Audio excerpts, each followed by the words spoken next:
Congratulations, everyone. I hope you're learning lots, taking some notes, and more importantly, applying the things we've covered. So, by now, we've covered a lot about referrals, how to earn them, how to nurture them.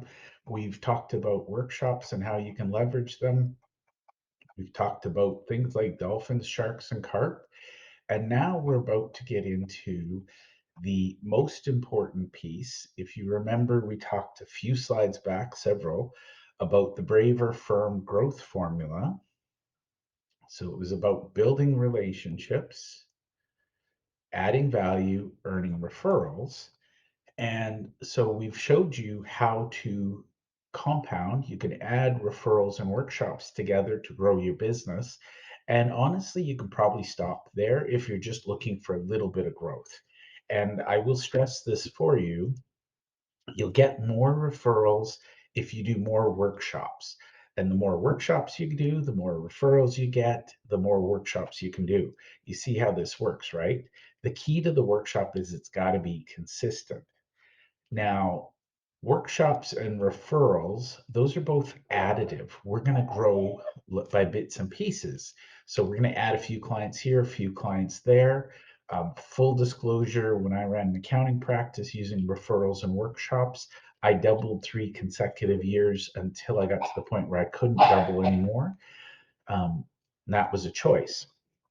But the magic is when you bring in the key strategic partners, which is the exponential piece, you can grow any business. I don't care if you're a small mom and pop shop or if you're an international billion-dollar company, you can grow significantly. Um, Referrals and workshops, you might grow by 10, 20, 30% every year.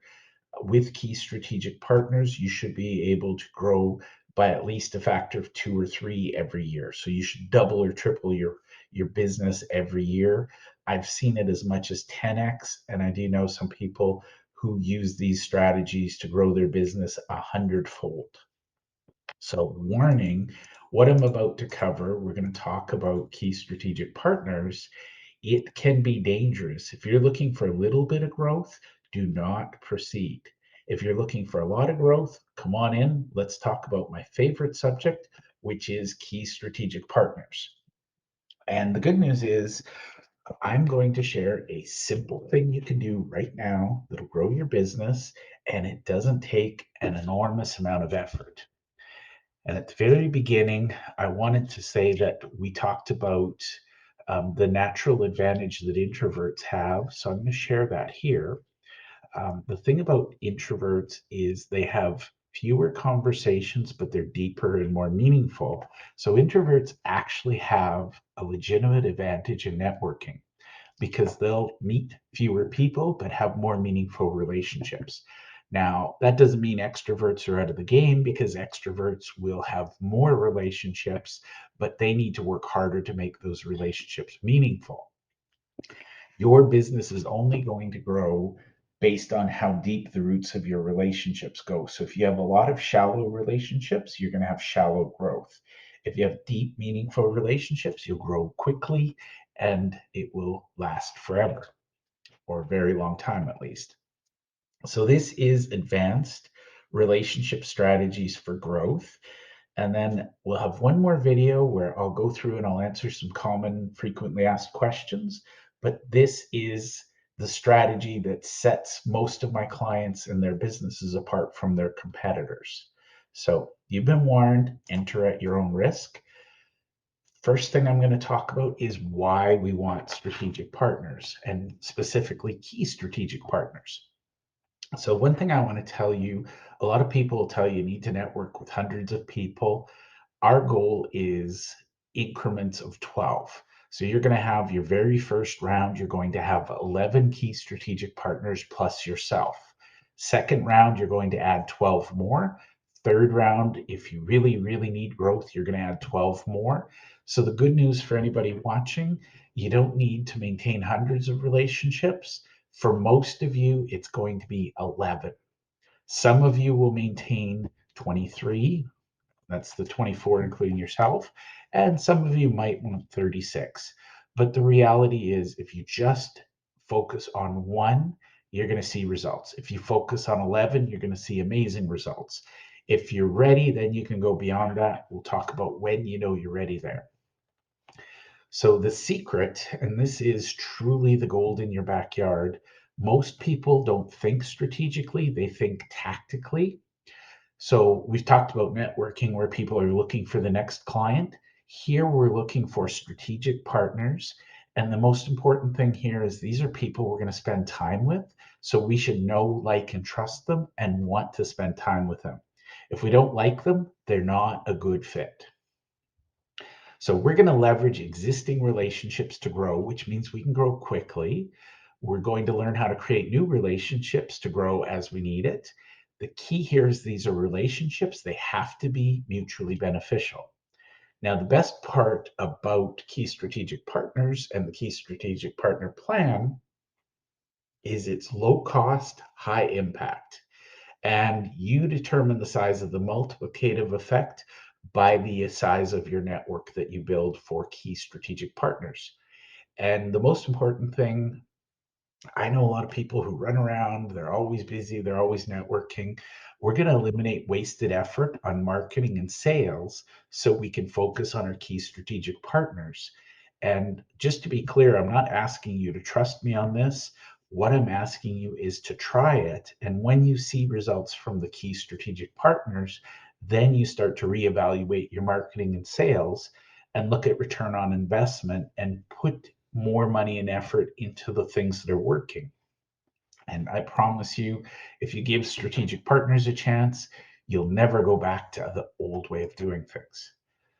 So, we're going to talk about the key strategic partner plan. And the beautiful thing about this, I've worked really hard to make it simple and I've worked really hard to make it effective. So, there are only 5 steps. I'll cover all 5.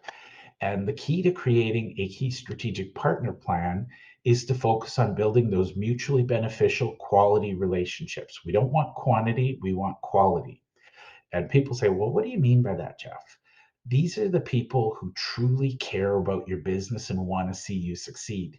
You're looking for true partners in the business sense. You're going to help one another. You're each going to have your own businesses, obviously, but you're going to help one another. And basically, the way I put it is if you don't truly care about the other person, they're not a strategic partner for you. And we're going to talk about categories. You want to have at most 3 key strategic partners per category. And by the way, a lot of people are very literal and they think, does this apply to a business, a person? What does it apply to? And the short answer is yes. So you as a human being, as an individual, can and should have a key strategic partner plan of your own. As an organization, you may have one as an organization. And if you've got salespeople, each one of them should have their own. So step 1 is really simple. We're going to identify the categories that are most relevant to our business. So for example, if we're an accounting firm or a business to business organization, we're going to look for the businesses that also serve our ideal client. So for example, I really love for an accounting firm, you might want to partner with a bookkeeper, other accounting firms, business coaches, business brokers, commercial insurance, commercial realtors, commercial bankers. Think about anybody who also serves your ideal client. Now, if you're in the pet space, who else serves people with pets? So think about the categories that mean the most to your business. I'll go into some detail on the next slide. Step 2, you're going to fill in the blanks based on who you already know, like, and trust that you think would be a great key strategic partner. And then step 3, you're going to reach out to your network to engage with them. And that's as simple as saying, I'm building a professional network. I'd like to know who I can refer people to. Would you be open to having a conversation about how we might collaborate? Really, really simple. Now, step 4 is fun. You get to test your networking. If you've got gaps on your key strategic partner plan, which we'll talk about next, you're going to reach out to your network and say, hey, I'm looking for somebody who does this. Do you know anybody that people rave about? Because you want people who already have fans. And so you're going to use your network to fill in any gaps. And then over time, you're going to optimize your network. And I'll share some things on that. But basically, if somebody is a taker, you don't want them in your network. If somebody is the wrong fit, you don't want them in your network. In a perfect world, your key strategic partner plan would be all dolphins. But again, as long as you're aware somebody is a carp or a shark, as long as you're aware of what they are and how they behave, you can govern yourself accordingly. So we did this on purpose. There's the crawl, walk, and run. And basically, what you want to do is print this out or reproduce it on your own. And basically, there's 12 categories and 3 columns of data. So these are the 12 categories. I'm going to make it easy for you. These rectangles are the single most valuable real estate in your world. And the reason is each one of these rectangles represents a strategic partner that can put you in front of dozens, if not hundreds, if not thousands of your perfect prospects. So you want to build these relationships, you want to nurture them. This is my tip for anybody who wants to grow quickly. So, a couple of tips. Number one category, this should be your business category. So, if you're a business coach, you put business coach here. If you're a business broker, you put business broker here. And then what you want to do is in the contact one column, your name goes in the first square. So, we're giving up a square, but the reality is if we're not our best referral partner, we're probably doing things wrong. So we'll put ourselves here. And then what you want to do is go through your database, go through your contacts, and put down your 11 favorite contacts, one for each category. So you've got 12 categories here, your categories here, you're here. You want to go down and fill in all the columns, or sorry, all the rectangles in column one, and this is where you're learning how to crawl. So you're going to get really good at it before you try to walk, and you get good at it before you try to run. Now, in column two, contact two, this is the walk column. You're going to reach out, and remember, I said you want to fill in any gaps you have in column one. That's the most valuable real estate. Any blank square is going to cost you money in the long run. Now, column two, you want to pick your biggest competitor. And what I mean by that is the largest company in your space that deals with clients that are too big for you. And what you want to do is build a relationship with them because there are times when somebody's too small or too big for you. You want to be able to refer it out. Trust me, you want a big player in your market to refer back to you if somebody's too small for them. And then you want to fill in, and you can practice your networking to fill in the other squares on contact two. And then lastly, in contact three, the only real advice I have is once you're really good at connecting with people, once you understand, then you put your smallest competitor, so somebody who's smaller than you, so that if you've got a small client, you can refer it to them instead. Um, you want those two competitors to be thinking of you and being friendly with you. You wouldn't put somebody that you go toe to toe with and you do competing proposals and stuff, but there's always a giant and then there's always somebody smaller than you. And over time, what you want to do is really, really simple. With the contact one column, you're going to have at least a monthly networking event where you and your 11 favorites get together. And that's one of the values you bring to the table is you're introducing them to one another. So by building the network, you become the hub. Everyone revolves around you.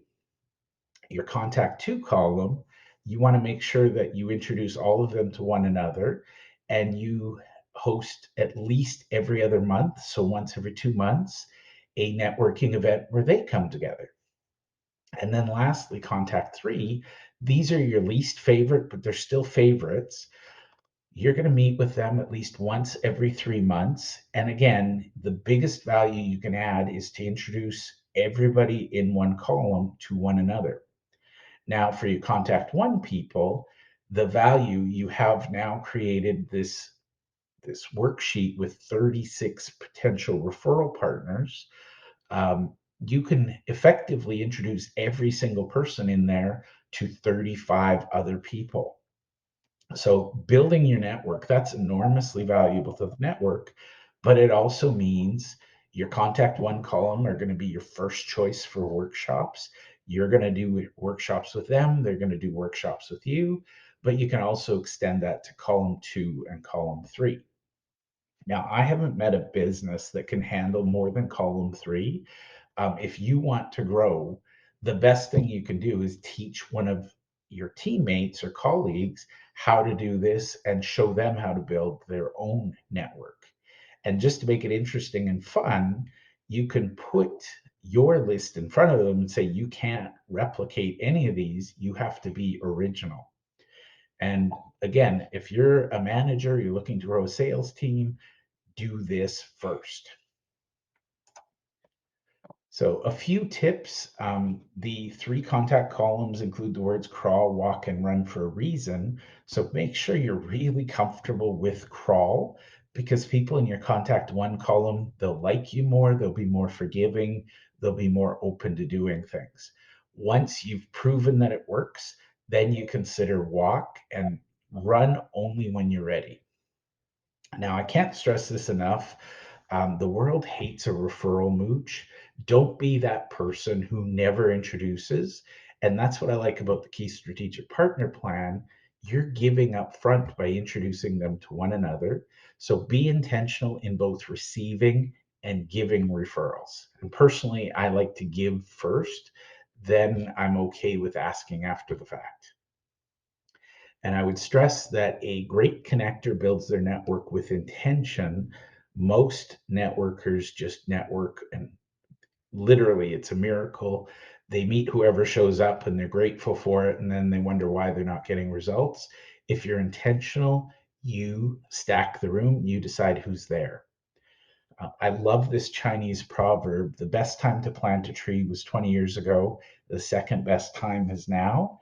That is what I would say about networking. If you've never done networking and you're serious about change, now is the time to start. There's all kinds of talk about recession and doom and gloom. The beautiful thing is, networking and key strategic partners can make your business bulletproof, recession proof. Now, there's a slide here about who is a good key strategic partner. And the next slide is about who do you already know. I'm going to tell you a secret. The list is the same on both slides, but good key strategic partners should include your existing clients. We talked about commercial real estate brokers, commercial insurance brokers, commercial bankers, local chamber of commerce, trade association. I love finding ways to serve charitable organizations, software companies. There's a long list, but think about what are the categories, who else serves your ideal client. And a really, really extreme example, people say they need something concrete. If you're a dog walker, the prerequisite is that somebody needs to have a dog. And likely after you walk the dog, that dog needs to be fed. So, key strategic partners for a dog walker would be somebody who provides dogs and somebody who provides dog food. Now, you can get into groomers and all kinds of other things, but be deliberate in who you choose as a key strategic partner, and try to pick partners that are about the same level as you or one or two levels higher. Because if you're a big company and you pick little partners, you're not going to get a lot of leverage. Whereas if you're a tiny company and you pick massive partners, you're probably going to blow up before you actually are able to. So the title of this presentation is, Do You Know How to Find the Gold in Your Backyard? Um, we've talked about it, we've covered it a lot. The secret is your best client already knows your next best client. Stop looking out in the world and hoping you find somebody. Look to your existing network and see who you know that you can serve. Now, I get a lot of common questions about key strategic partners, and I'm just going to answer them here. So, we talked about who should I have in my key strategic partner network. That's literally anyone who serves your perfect prospects or dream clients. Personally, I know there are a lot of groups where they talk about industry exclusivity or having multiple partners. Again, each group of 12, you're only going to have one person from that category. And that allows you to benefit each of them and to help connect, but also you're going to connect everyone. So everyone should know there's going to be at most two others in their industry. Now, how reciprocal should key strategic partner relationships be? 100%. If somebody is a taker and you're a giver, you owe it to them to ensure that they're contributing. And if they're not willing to, you need to remove them from the group. And again, you don't have to tell them, I'm banning you. You just say, we're going a different direction. We're going to invite somebody else next month. Now, how do I thank or compensate key strategic partners for referrals? I have a lot of thoughts on this. I'm going to keep it really simple. I don't like to provide monetary compensation because it feels like I'm buying the referral.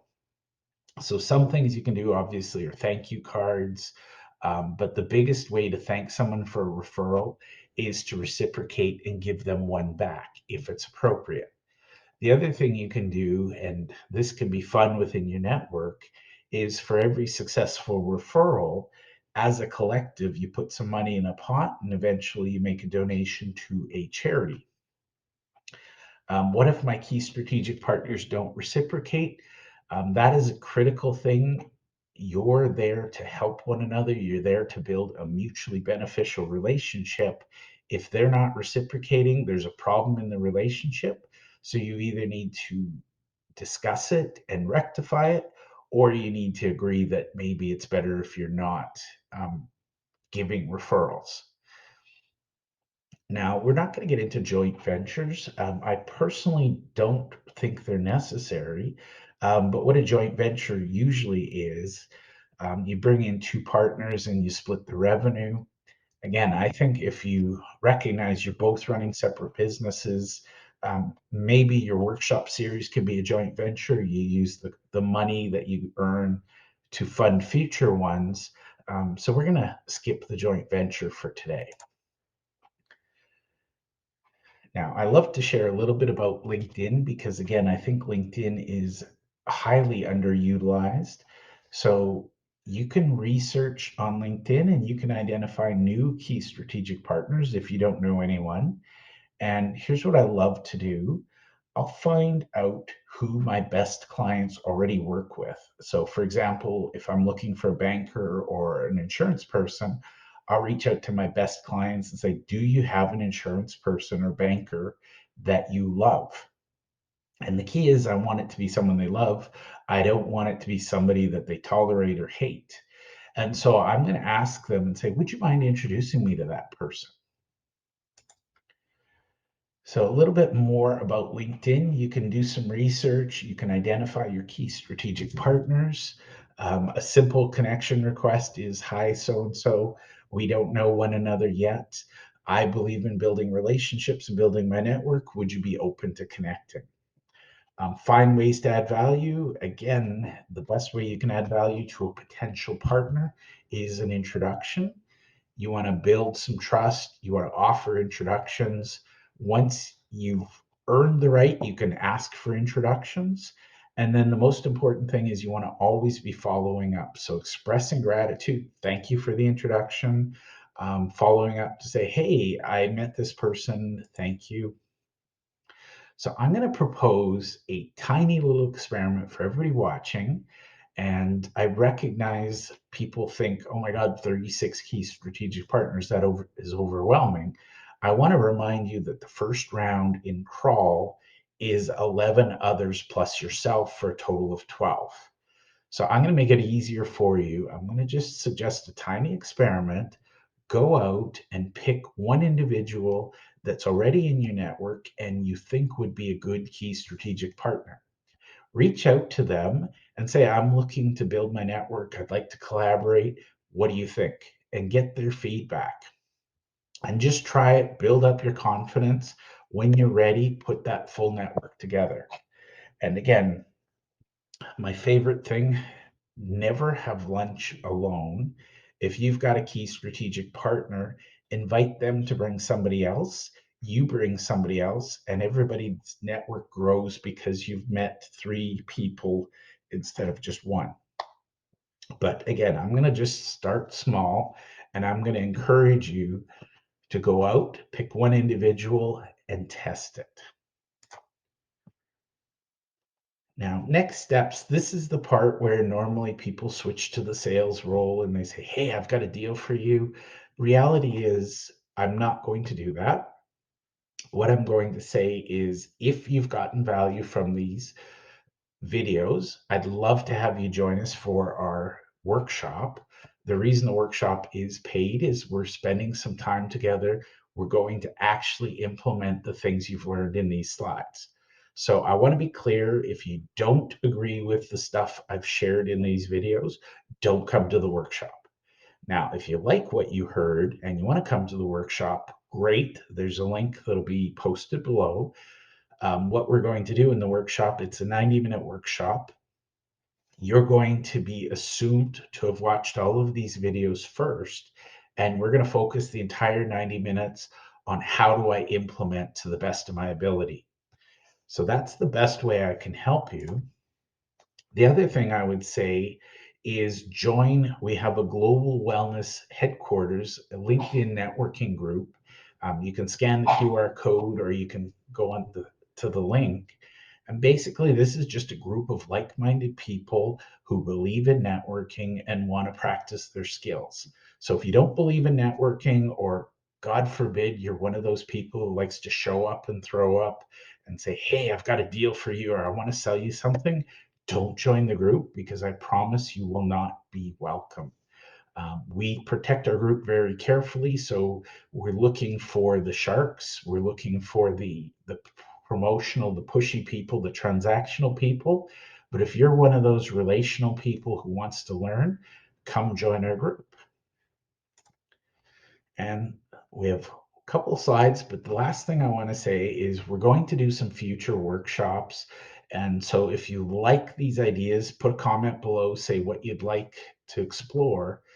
But some of the things we want to talk about is how to optimize cash flow in any business. We've got a lot of experts in our space who are really good at cash flow. So we're going to have a workshop on business cash flow. We have some experts who run virtual assistants, who do outsourcing. They're going to help you stop those time thieves that are stealing your time. I'm going to do a presentation on business technology, and we're going to talk about the minimal technology you need to run a business. And then last but not least, we're going to talk about the foundations of a rock solid business. And for anybody who's curious, we're going to focus on who your dream clients are. We're going to get really clear on your perfect prospect, because if you don't know who you serve, you're in trouble. And the other thing we're going to talk about is what problems you solve. And we'll talk about building a signature system to help your clients come to you. So I want to thank you all and share my appreciation. I know there's a lot of videos, a lot of content here, and I'm sure it's a bit of an ask for you to sit through all this, but I just want to say thank you. And normally this is the Q&A part of the presentation. Put your questions in the comments below, and we'll do our best. If we can answer them quickly, we will. If we need to do a video, we'll definitely do that as well. So thank you for your time and attention.